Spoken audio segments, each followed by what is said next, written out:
Malgré ce début d'année un peu mouvementé, le monde de la tech continue d'évoluer avec la sortie de nouveaux produits. Et celui dont on va parler d'ailleurs dans cette vidéo a été pas mal au cœur de l'actualité et pose toujours un certain nombre d'interrogations. Alors, pas ce smartphone directement, mais plutôt la marque qui l'a créé, Huawei. On va donc voir si ce smartphone qui vient d'être annoncé aux côtés des P40 et P40 Pro Plus, malgré un changement drastique niveau logiciel, est-ce qu'il peut toujours quand même vous intéresser? Salut, c'est Léo de la chaîne Techmaker et aujourd'hui, en partenariat avec Huawei, on va voir ce que ce nouveau P40 Pro a dans le ventre, ou plutôt dans le dos, parce que comme vous avez pu le voir, il y a quand même un petit rectangle assez imposant. Et comme le veut la coutume de cette série, on a encore une fois affaire à un véritable couteau suisse de la photo et de la vidéo. Mais tout d'abord, faisons un petit tour rapide du propriétaire au niveau du hardware qu'il propose. On est sur un smartphone avec un écran OLED ici, incurvé de 6,58 pouces et avec une définition de 2640 par 1200, le tout en 90 Hz. Et d'ailleurs, il a la particularité d'être incurvé des 4 côtés, ce qui lui permet d'avoir un screen to body ratio de plus de 90%. Là où il perd finalement ses pourcentages restants, c'est sur les capteurs avant. Mais on en reparlera plus tard sur la partie photo de tout ça. Car ouais, le point son, il est clairement pas minuscule ici. Néanmoins, il y a d'autres choses qui sont faites pour améliorer ce fameux ratio, comme par exemple le capteur d'empreinte qui se trouve ici aussi sous l'écran directement. Niveau performance, c'est le Kirin 990 5G qui est à l'honneur, supporté par 8 Go de RAM. Avec ça, pas trop de soucis pour lancer des petites games de Fortnite. Et comme les plus affûtés d'entre vous l'auront remarqué au nom de la puce,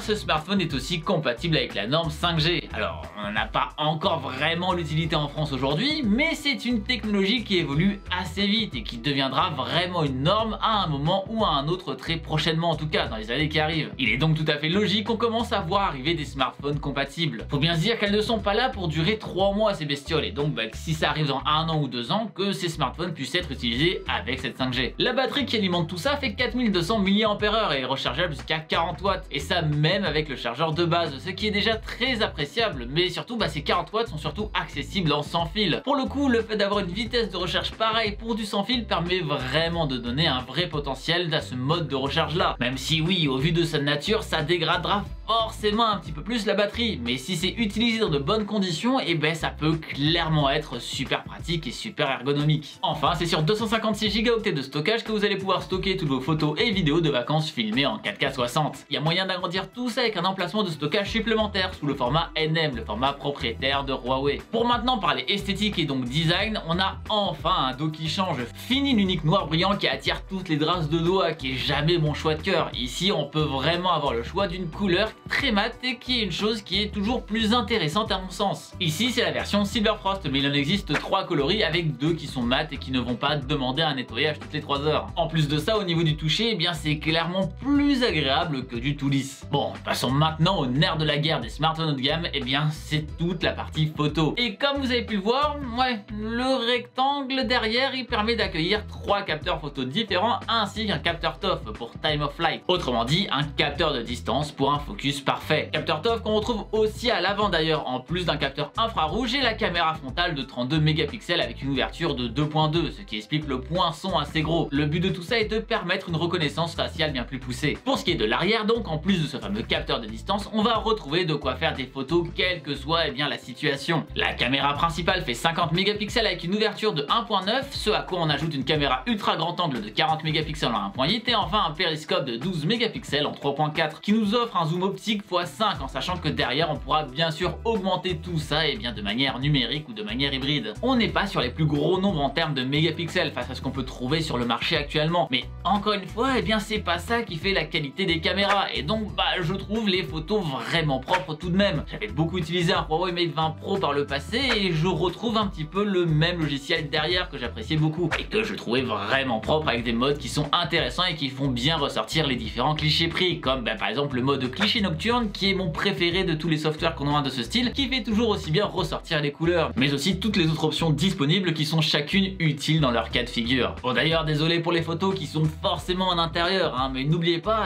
restez chez vous, c'est important en ce moment même, et donc ici aussi j'essaie de m'accommoder à ça. Et même si la tentation est forte d'en faire à l'extérieur, ne faites pas des photos dehors. Niveau vidéo maintenant, on peut monter jusqu'au 4K 60, ce qui sera largement suffisant pour une très grande majorité des utilisateurs. sûr, je sais bien que la 8K ça frétille un petit peu tout le monde en ce moment, mais enfin très franchement, il n'y a pas beaucoup de cas concrets où le grand public peut vraiment en avoir un réel intérêt. Tout ça est proposé au prix de 1099 €. Il devrait donc sortir le 7 avril prochain, en même temps que la montre connectée de Huawei d'ailleurs, la Huawei Watch GT2, qui est offerte si vous faites partie des précommandes. Donc si ça vous botte, vous pouvez trouver un lien vers tout ça juste en description en dessous de cette vidéo. Mais alors, la question qui est sur toutes les lèvres, comment ça se passe maintenant, un an après le cataclysme autour de Huawei et sa rupture de contrat en bonne et due forme avec Google? Car vous vous doutez bien qu'il n'y a toujours pas la possibilité d'avoir accès au Play Store avec ces engins-là. Car même si le smartphone est toujours sous Android, eh bien il n'a plus les services Google. Alors qu'est-ce qui pallie à ça? Eh bien c'est AppGallery, le tout nouveau store de Huawei permettant de télécharger toutes ces applications. Car il y a eu pas mal d'avancées au niveau de sa boutique et de son contenu. Il va donc être enfin possible d'utiliser son smartphone sans devoir à se mettre à installer des APK manuellement dans tous les sens et toutes les 4 secondes. Et même certaines apps de Google d'ailleurs, même s'il n'y aura pas toutes les fonctionnalités. Mais bon, tout ça je le réserve pour une prochaine vidéo qui vous parlera d'AppGallery plus en détail, de comment ça fonctionne, mais aussi de ses limitations qui devraient sortir dans très peu de temps. Car pour le coup, l'utilisation d'un smartphone Huawei est devenue tout de même un peu différente de celle des autres smartphones sous Android.